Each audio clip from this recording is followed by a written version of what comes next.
Renungan Harian Selasa 13 September 2022. Celaka merasa aman. Amos 6 ayat 1 sampai 14. Salam sejahtera, semoga kita makin sadar bahwa Tuhan tidak senang dengan orang terkemuka, bangsawan yang mendapat kekayaan, kekuasaan dengan cara menindas orang miskin, berlaku korupsi, tidak adil dan tidak benar, serta merasa aman yang palsu dengan ibadah yang lahiriah. Tuhan mengatakan bahwa rasa aman dan tentram yang palsu membuat mereka dapat celaka.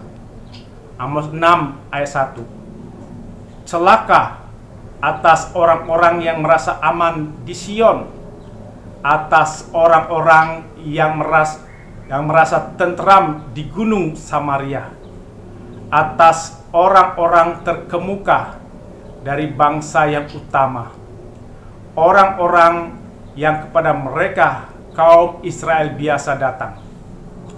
Orang yang terkemuka dan bangsawan di Israel Utara berhasil mendapat kekayaan, kekuasaan dengan cara yang curang, menindas orang miskin dan lemah, korupsi, praktek bisnis dengan tipu daya. Hidup mereka bermewah-mewah, digambarkan dengan tempat tidur dari gading.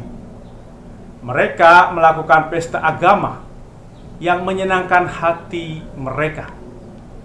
Orang terkemuka dan bangsawan ini masa bodoh dengan kehancuran, kerusakan dari keturunan Yusuf.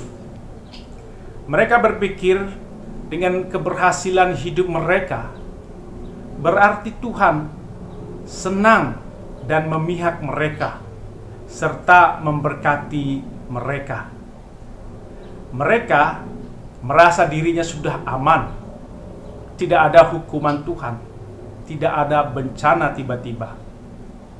Melalui Amos, Tuhan menyatakan bahwa Ia tidak senang dengan perilaku mereka yang merasa aman dan tenteram yang palsu. Tidak peduli dengan penderitaan orang miskin dan lemah, tidak memperjuangkan keadilan dan kebenaran dalam masyarakat. Mereka merasa tidak ada kekhawatiran, sebab semua perkara dapat diatasi dengan uang, kekayaan, dan kuasa mereka, bukan karena kuasa Tuhan. Melalui Amos, Tuhan memberitahukan bahwa mereka akan menjadi orang buangan dan merasakan hidup miskin dan tertindas. Tidak ada pesta-pesta keagamaan yang menyenangkan diri sendiri. Mereka tidak menyadari bahwa Tuhan adalah pembela orang miskin, lemah dan tertindas, yang diperlakukan tidak adil oleh kelompok orang terkemuka dan bangsawan. Tuhan sudah membuktikan bahwa orang Israel dibebaskan dari hidup miskin sebagai budak yang ditindas, diperas oleh Mesir dan menuntun mereka menuju tanah perjanjian, di mana hidup mereka bebas, tidak tertindas, tidak diperas, tidak diperlakukan tidak adil, dan juga tidak menindas dan tidak memeras orang lain di tanah perjanjian tersebut. Kerajaan Israel Utara bisa hancur jika mereka tidak mencari Tuhan dengan sungguh-sungguh dan hanya bergantung pada kekayaan, kekuasaan dengan cara curang dan menindas, dan bergantung pada cara agama lahiriah yang menyenangkan hak diri sendiri dan tidak menyenangkan Tuhan. Firman Tuhan mengingatkan orang terkemuka dan bangsawan yang jahat, korupsi, memeras orang miskin, bahwa di hadapan Tuhan mereka tidak istimewa. Mereka akan tertimpa celaka hukuman Tuhan. Jangan pernah berpikir bahwa mereka akan dilindungi Tuhan walau rajin beribadah secara lahiriah. tapi tetap melakukan kejahatan, ketidakadilan, penindasan terhadap orang miskin dan lemah.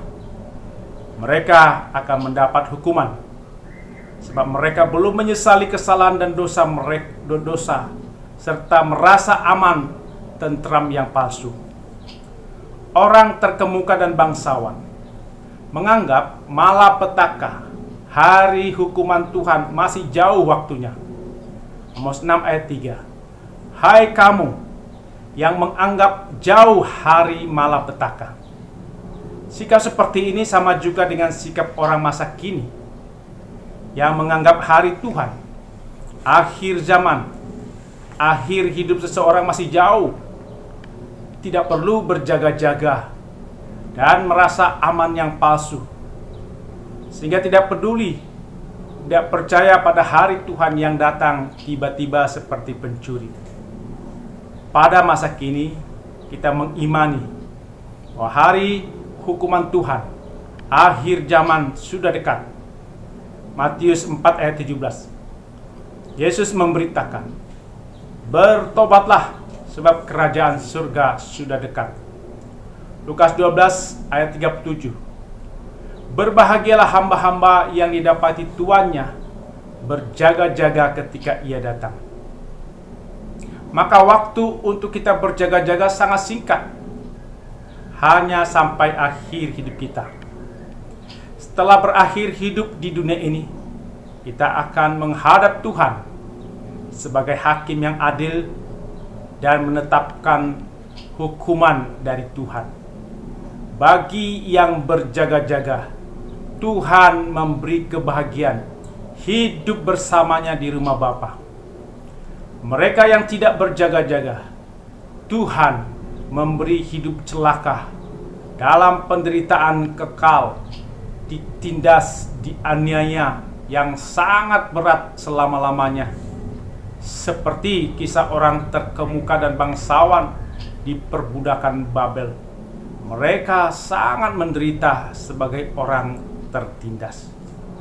Dunia ini semakin banyak kejahatan, konflik, dan perang. Semakin banyak orang berlaku tidak adil, tidak benar. Makin banyak antikristus, orang ateis, agnostik. Makin banyak nabi atau guru palsu yang memberikan rasa aman dan tentram yang palsu. Ini adalah tanda-tanda akhir zaman sudah dekat. Mereka yang menganggap hari Tuhan masih jauh, hidupnya berfoya-foya, merayakan pesta agama, tapi bukan untuk menyenangkan Tuhan, namun untuk kesenangan diri sendiri. Mereka bersenang-senang tanpa menyadari keruntuhan, kerusakan dari keturunan dan bangsa mereka. Orang yang ateis dan agnostik adalah orang yang congkak hatinya terhadap Tuhan.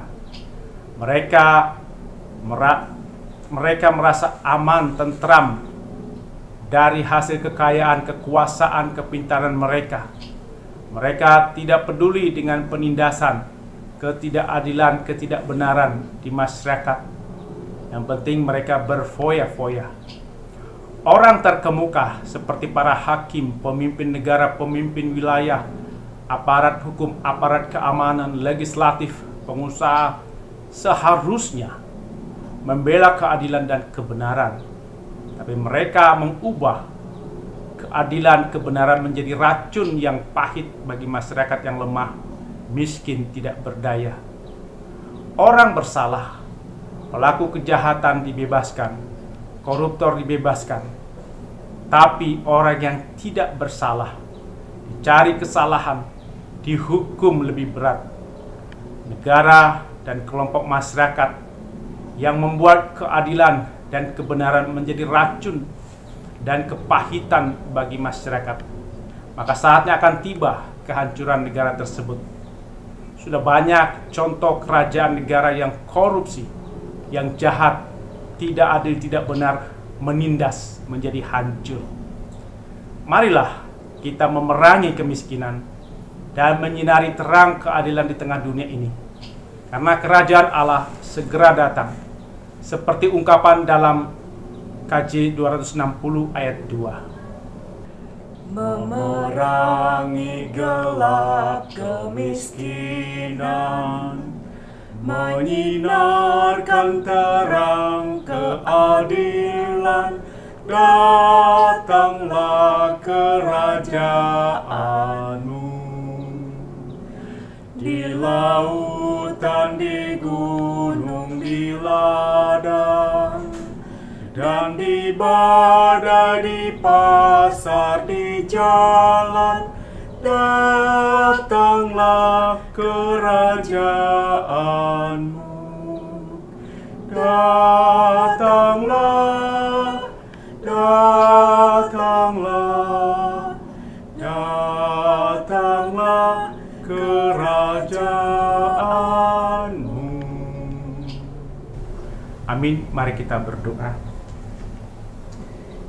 Ya Tuhan, buatlah kami makin sadar bahwa Tuhan tidak senang dengan cara hidup mendapat kekayaan, kekuasaan, dengan menindas orang miskin, berlaku korupsi, tidak adil, tidak benar, serta merasa aman yang palsu. Kami menyesali dosa kami dan terus berjaga-jaga dengan berjuang untuk keadilan dan kebenaran sampai kerajaan Allah datang, agar hidup kami bahagia bersama Tuhan. Dalam nama Yesus kami berdoa. Amin.